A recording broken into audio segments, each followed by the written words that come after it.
that gap, and then I just reset my tool. Look, I'm already set without ever having to strike the tool.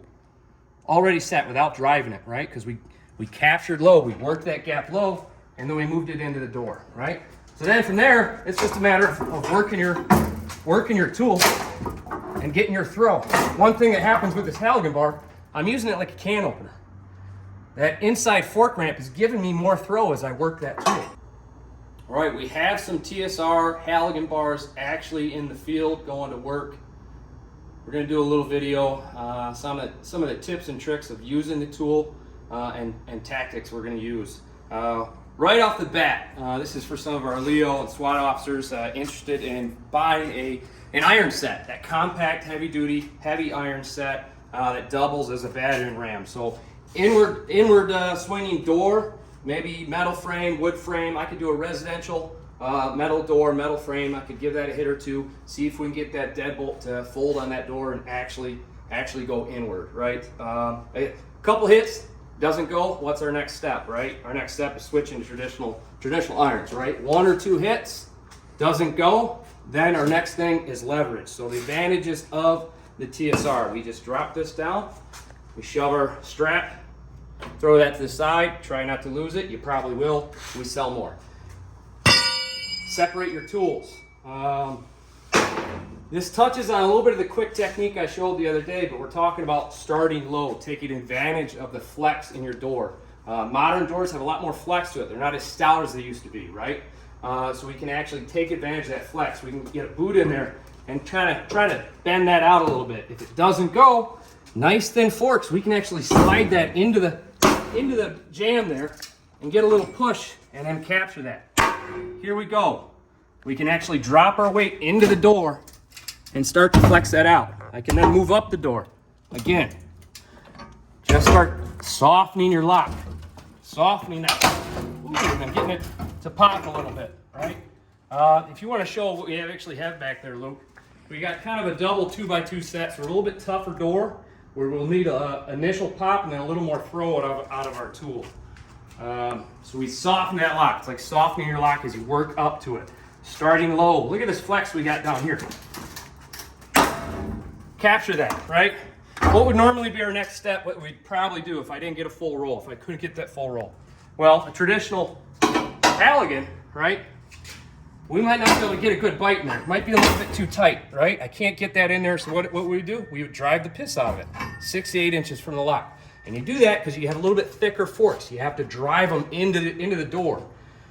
I will argue, with nice tuned forks, what's going to be easier than stopping, pulling my tool out, driving that halligan bar? Well, let's just work right where that gap we already created. Nice thin forks, just slide them in, and let's use that. Let's capture that with the halligan bar, and then push. You'll notice that something's going to happen to my firewall that I'm using. I've got it booted down here. It's capturing my progress. Every little push I do with that door, it's sliding right into that seam. You can get right down in there, Luke. And I'll work my door, and it'll slide into place. Slide in every little push I put on there. So what's faster to set my tool? Is it take my striking tool out and drive it in place, or do I leave it in place, capture progress as we go? Every little push, it picks up that gap, and then I just reset my tool. Look, I'm already set without ever having to strike the tool. Already set without driving it, right? Because we captured low, we worked that gap low, and then we moved it into the door, right? So then from there, it's just a matter of working your tool and getting your throw. One thing that happens with this halligan bar, I'm using it like a can opener. That inside fork ramp is giving me more throw as I work that tool. I got two 2x2s in the back, so I got a good amount of force I got to overcome and throw I got to overcome, right? Now, would I do that a lot faster in real life? Yes. I'm working my door up and down and see if I can get it, right? What is our end goal? Right in here, right? That game-winning position. Where am I going to get my maximum MA? By rolling that tool, right? I might switch my feet so I don't lose my tool there. There. I might come underneath it. See if I can get it all. What's our next step after that? After we roll, we're going to throw. So we're going to come in here. Look at all. A lot of throw on this door. We're still not quite there, right? So it took a lot of force, but 26-inch halligans bar going through two 2x2s. I sunk it, I got my high MA, and then I pulled it back to get a little more throw out of it. I can also do a 3-point off the stop if I had to. That'll give me a little bit more throw. I could use that to push, or we can just extend our leverage here. I like the 3-point off of the stop.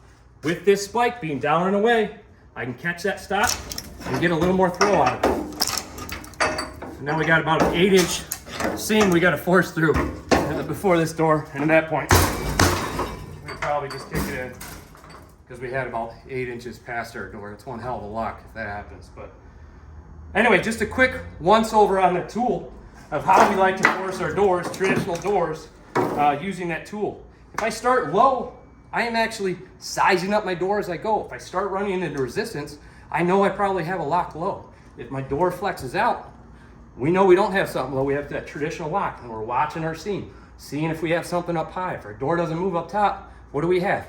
Probably have a slide bolt, something like that, and we just work our way up. On this tool, this adze is nice and tuned, nice and thin. Anytime you're rolling that with a 17-to-1, you want to make sure that tool is all the way in the door stop, behind the stop, right? All the way to the jamb.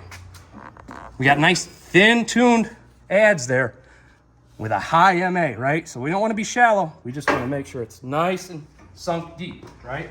That other video you saw, when I had to work low, kept it nice and deep, 17-to-1. I'm just standing up and really just pushing in that door, taking advantage of that bigger mechanical advantage on that tool.